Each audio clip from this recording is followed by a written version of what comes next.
Assalamualaikum warahmatullahi wabarakatuh. Puja milik zat Allah Jalla Jalla, zat yang telah menciptakan kita menjadi manusia, makhluk yang paling sempurna adanya apabila kita menggunakan akal pikiran kita untuk taat di jalannya. Tetapi sebaliknya, manusia akan menjadi makhluk yang paling hina adanya apabila manusia menggunakan akal pikirannya hanya untuk memenuhi hawa nafsunya saja, menghalalkan segala cara hanya untuk memenuhi hawa nafsunya saja, tidak tahu mana yang halal, tidak tahu mana yang haram, bahkan ironisnya menutupi keburukan dengan kebaikan. Salawat beserta salam semoga tetap tercurah limpahkan kepada panutan alam yang telah memperjuangkan agama Islam, yang telah menyebarluaskan agama Islam, yang bisa menyelamatkan orang-orang Islam yang tenggelam di dalam neraka jahanam. Dialah baginda Nabi Muhammad SAW. Tak lupa kepada keluarganya, sahabat-sahabatnya, tabi'in-tabi'innya, pendek kata kepada kita semuanya yang mudah-mudahan masuk surga kelak bersamanya di yaumil qiyamah. Sambil berjalan mengarungi lautan kehidupan, marilah kita sama-sama tingkatkan keimanan beserta ketakwaan kita kepada Yang Maha Rahman agar kita selamat dan aman hingga di akhir zaman. Sambil melangkah, marilah kita benahi tingkah, hindarilah seluruh perbuatan yang salah, amalkanlah segala perintah sehingga kita mendapatkan rahmah dari zat yang maha murah. Saudara yang dimuliakan Allah Subhanahu wa ta'ala, ayat yang sering menjadi kontroversial di dalam kehidupan kita sehari-hari, apalagi kondisi kita ditambang. Wa idza qila lahum la tufsidu fil ardh. Di dalam ayat ini menceritakan wa idza qila lahum, dan apabila dikatakan kepada mereka la tufsidu fil ardh, janganlah berbuat kerusakan di muka bumi. Orang awam ketika ditanya maksud daripada arti ini, mereka akan berkata menebang pohon, lalu mereka akan berkata menggali lubang, memangkas gunung, ngebor minyak dan lain sebagainya. Itu adalah termasuk la tufsidu fil ardh. Saudara yang dimuliakan Allah Subhanahu wa ta'ala, berulang kali saya kisahkan, berulang kali saya bicarakan bahwa Al-Quran tidak bisa diartikan dan dimaknai hanya secara lafaz. Tetapi di dalam Al-Quran ada makna yang tersurat di dalamnya. Bukan hanya yang tersirat, bukan hanya yang terlihat, tetapi ada makna yang tersembunyi di dalam lafaz tersebut. Saudara yang dimuliakan Allah Subhanahu wa ta'ala, tidak bisa kita itu memahami lafaz Al-Quran hanya dengan lafaznya saja. Memang secara lafaz la tufsidu fil ardh, janganlah berbuat kerusakan. Kerusakan yang dimaksud di sini itu seperti apa? Apakah memang secara zahirnya rusaknya bumi ini ataukah secara batinnya? Saudara yang dimuliakan Allah Subhanahu wa ta'ala, rusak yang dimaksud di sini adalah rusak serusak-rusaknya yang tidak bisa diperbaiki lagi, tidak bisa dikembalikan lagi.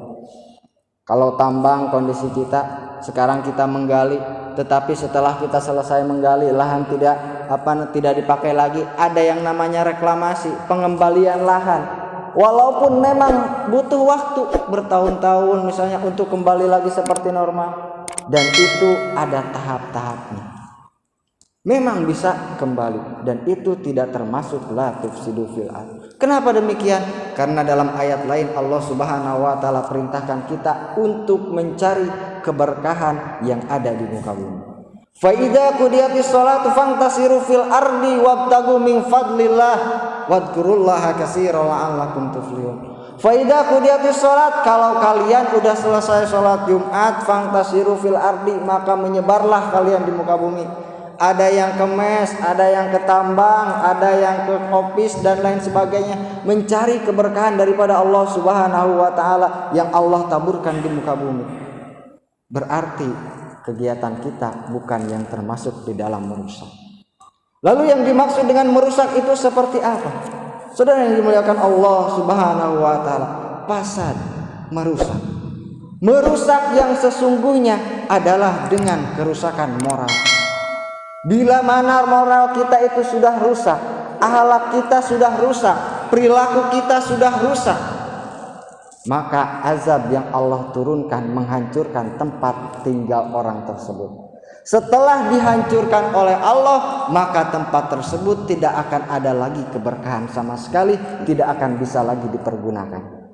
Seperti halnya contoh yang menghalalkan segala cara untuk memenuhi hawa nafsunya, yaitu kaumnya Nabi Lut yang menghalalkan pernikahan sesama jenis. Maka ketika Allah sudah murka, Allah berkata, "Wahai Lut, pergilah kamu dari kampung kamu, tinggalkan mereka, tetapi kamu jangan menoleh." Maka Allah angkat bumi tempat mereka berpijak dan Allah balikan. Bukan Allah goyangkan, tetapi Allah balikan, sehingga orang-orang yang ada di atas muka bumi tersebut terhimpit di antara bumi mereka. Dan sampai saat ini tempat tersebut tidak pernah ada orang yang berani memasukinya. Itu yang dinamakan rusak serusak-rusak.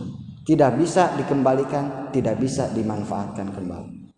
Bahkan kalau ada orang yang ke situ, takutnya apa? Tempat tersebut dikutuk dan lain sebagainya. Maka saudara yang dimuliakan Allah Subhanahu wa taala, kerusakan yang terjadi adalah kerusakan moral. Saudara yang dimuliakan Allah Subhanahu wa taala, pada saat ini negara kita Indonesia itu sudah masuk di ambang-ambang yang hampir sungguh-sungguh mengironiskan dan akan menyesatkan kita sebagai umat Islam. Banyak dari kalangan-kalangan, baik itu kalangan-kalangan atas ataupun kalangan-kalangan menengah dan lain sebagainya, itu banyak yang menghalalkan segala cara untuk memenuhi hawa nafsunya. Saudara yang dimuliakan Allah Subhanahu wa taala, ada yang memang jelas-jelas dan nyata itu bermoral.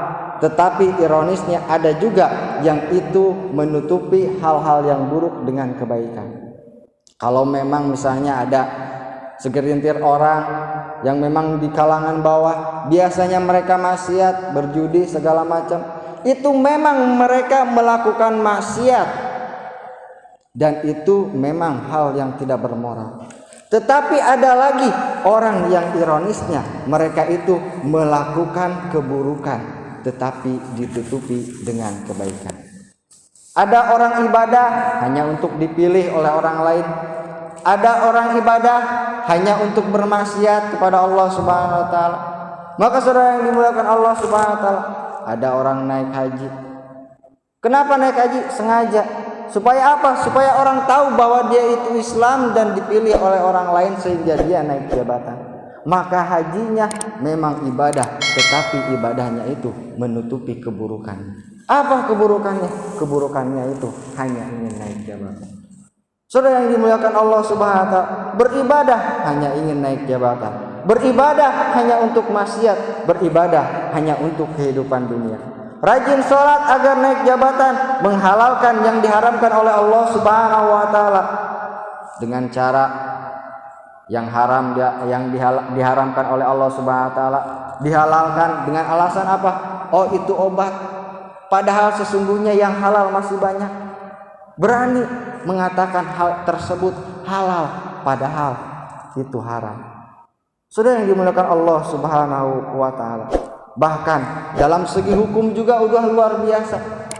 Orang yang berani mengeluarkan uang maka itu dibebaskan dari hukum. Tetapi orang yang tidak berani mengeluarkan uang, dia tidak akan dibebaskan dari hukum. Saudara yang dimuliakan Allah Subhanahu wa taala, banyak hal-hal yang terjadi di negara kita ini sudah menyimpang jauh daripada aturan-aturan Allah Subhanahu wa taala, apalagi dalam kondisi kita saat ini COVID-19 yang tidak pernah henti-hentinya, itu semakin jauh daripada harapan yang dicita-citakan oleh Rasulullah SAW. Saudara yang dimuliakan Allah Subhanahu wa taala, maka kita sebagai kaum muslimin yang mana kita itu terus berusaha untuk taat kepada Allah Subhanahu wa taala, alangkah baiknya kita saling mengingatkan teman kita, saudara kita, kerabat kita, jangan sampai mereka jauh daripada aturan-aturan dan norma-norma yang diatur di dalam kaidah-kaidah Al-Quran. Kalau masih menjalankan Al-Quran, maka insya Allah dia tidak akan dihancurkan. Tetapi kalau sudah menghalalkan apa yang diharamkan oleh Allah Subhanahu wa taala, jauh dari aturan Allah Subhanahu wa taala, maka niscaya dia akan dihancurkan oleh Allah Subhanahu wa taala.